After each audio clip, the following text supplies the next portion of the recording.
So one of the major problems that some people encounter is the question of a mean or nasty God who orders the deaths and destruction of a lot of people in the Old Testament.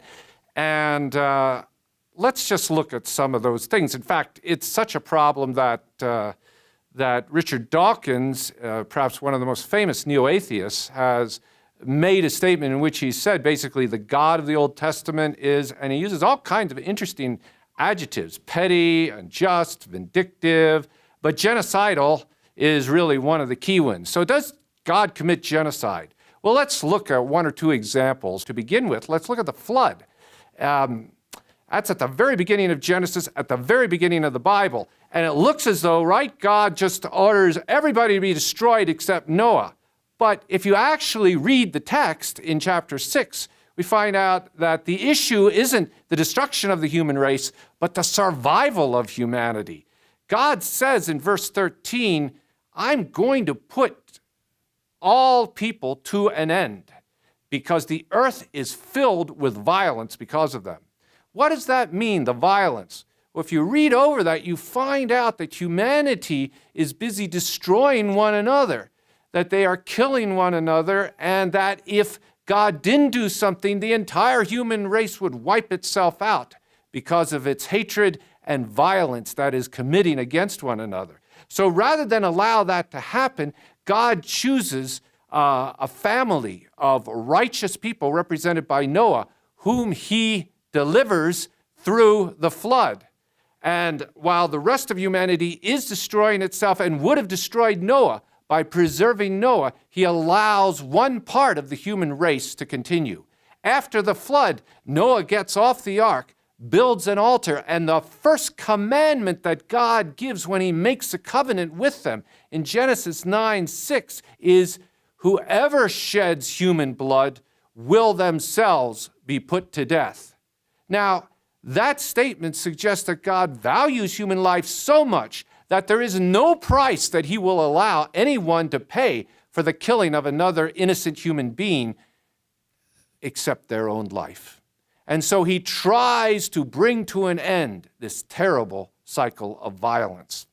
Now, the other example we find in the story of the Canaanites, and this is one of the better known ones, of course, where Joshua leads Israel into the land and tries to destroy all the Canaanites, and everybody's killed and so forth and so on. But do we understand the context of that? To do that, we have to go back before the book of Joshua, back to the book of Genesis, when Joseph is sold as a slave into Egypt and rises to second in command next to Pharaoh. And we read that he, led by God, provides food, because in Genesis 47:13 and 14, it says that there was no food in the land and that Canaan, as well as Egypt, would have perished. They had absolutely no food. There was a famine, and they all would have died. There would have been nobody left. But listen, Joseph provided, through God's direction, food. So now there is food available, and he is able to sell it and give it to Canaan and to Egypt and to provide them with food. And later on in Genesis chapter 50, when he's speaking to his brothers and explaining how he will preserve them and their life, in verses 19 and 20, he says, God, you intended to hurt me, selling me into slavery, but God intended it for good to accomplish what is now being done, the saving and preservation of many lives, not only his brothers and his family, but that of all Egypt and all Canaan. So what happens a few generations later, by the time we get to Joshua? Well, the conclusion of that is that everybody is trying to kill the Israelites. And the Israelites are the response, and in a sense, Joseph rescued the Canaanites and the Egyptians. He gave them life. And it's almost that in the larger narrative, their response is to destroy Israel. And that's exactly what they try to do, to completely wipe out Israel. And so the story of Joshua is a story of many defensive battles in which the Israelites, in order to survive in the land that God has given them, fight armies and have victory over them so that they may have peace in the land that God has given.